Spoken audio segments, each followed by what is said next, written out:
पंचतंत्र कहानियां मुफ्तखोर मेहमान। एक राजा के शयन कक्ष में मंदरी सर्पिणी नाम की जू ने डेरा डाल रखा था। रोज रात को जब राजा जाता तो वह चुपके से बाहर निकलती और राजा का खून चूसकर फिर अपने स्थान पर जा छिपती। संयोग से एक दिन अग्निमुख नाम का एक खटमल भी राजा के शयन कक्ष में आ पहुंचा। जू ने जब उसे देखा तो वहां से चले जाने को कहा। उसने अपने अधिकार क्षेत्र में किसी अन्य का दखल सहन नहीं था। लेकिन खटमल भी कम चतुर न था। बोलो, देखो, मेहमान से इसी तरह बर्ताव नहीं किया जाता। मैं आज रात तुम्हारा मेहमान हूँ। जू अतः खटमल की चिकनी चुपड़ी बातों में आ गई और उसे शरण देते हुए बोली, ठीक है, तुम यहाँ रात भर रुक सकते हो, लेकिन राजा को काटोगे तो नहीं उसका खून चूसने के लिए।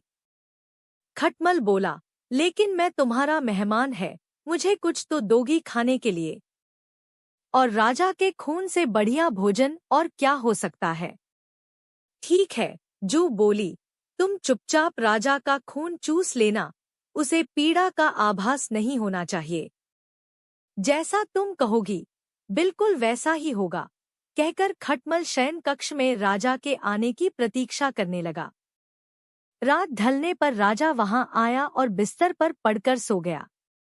उसे देख खटमल सब कुछ भूलकर राजा को काटने लगा, खून चूसने के लिए। ऐसा स्वादिष्ट खून उसने पहली बार चखा था, इसलिए वह राजा को जोर जोर से काटकर उसका खून चूसने लगा। इससे राजा के शरीर में तेज खुजली होने लगी और उसकी नींद उचट गई। उसने क्रोध में भरकर अपने सेवकों से खटमल को ढूंढकर मारने को कहा। यह सुनकर चतुर खटमल तो पलक के पाए के नीचे छिप गया, लेकिन चादर के कोने पर बैठी जू राजा के सेवकों की नजर में आ गई। उन्होंने उसे पकड़ा और मार डाला।